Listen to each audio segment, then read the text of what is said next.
guys, welcome back to my channel. Hello if you're new, welcome. How have you been? Good to hear.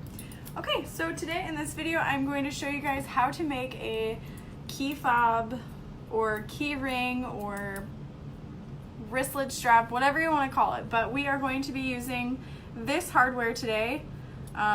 This is called key fob hardware with a split ring, so whatever you want to call it. A lot of people call it things. Most people are like, key fob, isn't that the clicker for your car? That's what I thought it was, and I was like, oh, okay, whatever.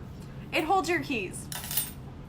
So what you're gonna need is key fob hardware. This is 1.15 inch. I sell this through my website. You're going to need some fabric and some fusible fleece. This is how I'm making mine anyway.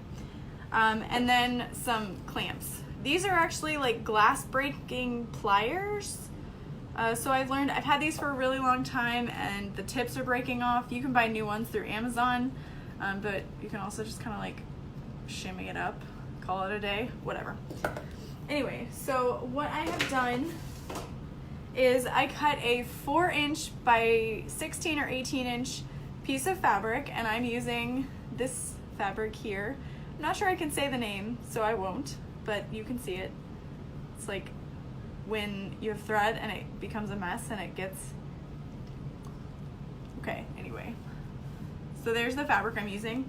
I cut my fusible fleece to 1.15 inches wide, so that way when I fold it, no matter how wide my fabric is, it will be the same width that it needs to be because it's 1.15 inch. So I'll show you guys how I did that. I folded it in half first, and then I fused the fusible fleece to one side. So there's my center fold, and then I fused it on this side. So that becomes the front basically, and then I folded the other edge in towards the center, and it didn't meet perfectly because a 4-inch wide piece of fabric would become a 1-inch, and we need 1.15 inch. So I just kind of folded it until they met. And then this is the underside, so it's not that big of a deal if it doesn't meet perfectly along the edge. It'll still work out. So I've got my machine turned on. This can be sewn with a basic machine. I'm on my Juki 1181. It all works out in the end. So I'm gonna use a stitch length of about 4.5, and I'm just gonna go down each edge.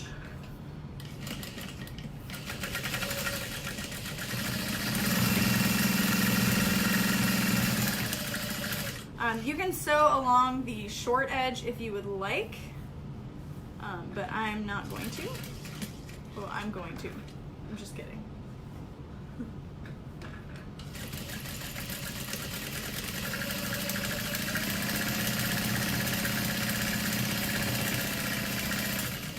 This is just a warning. My machine doesn't really like these thin fabrics, but I didn't want to move over to the other machine, so it's all good. I'm making this for me. So now I'm just gonna iron it really quick.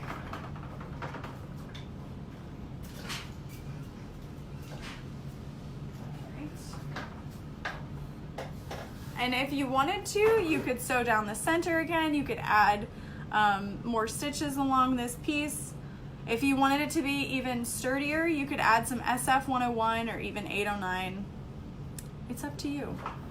So now what I'm going to do is I'm going to fold it in half so that it creates that wrist loop, and I'm going to stitch down, baste this in place along that edge.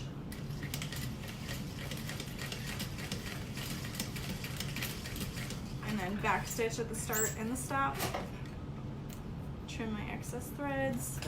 And then I'm going to trim the excess fabric as well. So I've got this extra bit, and I'm just gonna cut all of that off so that it's a nice flat edge. So now that that's all finished, I can take my hardware. If you want to add a little bit of glue, I'm gonna add a little bit of glue. What could it hurt? And I'm just using this Tombow Mono liquid glue. It's got a really nice application tip. So I'm just gonna add a really, really thin amount to the inside on the non-clip side. So let me show you. You can see I added the glue in there. And then if you want to, you can decide like what you want to be the front, what you want to be the back. And then these little, I'm gonna call them vampire teeth, those are gonna go towards the back. So I'm just gonna place this inside and it lines up really nicely. And then if you can, some hardware, you can like pinch it down a little bit with your fingers to get it started. My hardware is so nice, you can't do that with your hands. It would not be possible. So just gonna hold it in place. You could even use double-sided tape to keep it where you need it. But I'm just gonna kind of center this. Hold that in place, and I'll eventually clamp down all the way. I just wanted to show you guys a little bit better now that it's in place. You just push it in place. And then I kind of just clamp the edges since these are wider than my grips. So now you have a keychain. And how you'll know if it clamped really well is if you can see the fabric through those vampire teeth. And you can. So you know that those teeth gripped down into the fabric and held on. That is what you want to happen. That's a good thing. And that's it. Now you have a keychain, key fob, whatever you want to call it. And you can just add this to your keys. And these are a really great seller at craft shows. You know, it's something you can use scrap fabric for. Yeah, that's it.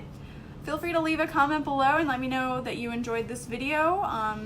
Let me know that you're gonna make like 700 for Christmas presents for everyone you know, and everyone they know, and then everyone they know. It's crazy, it just blew my mind. All right, good night guys.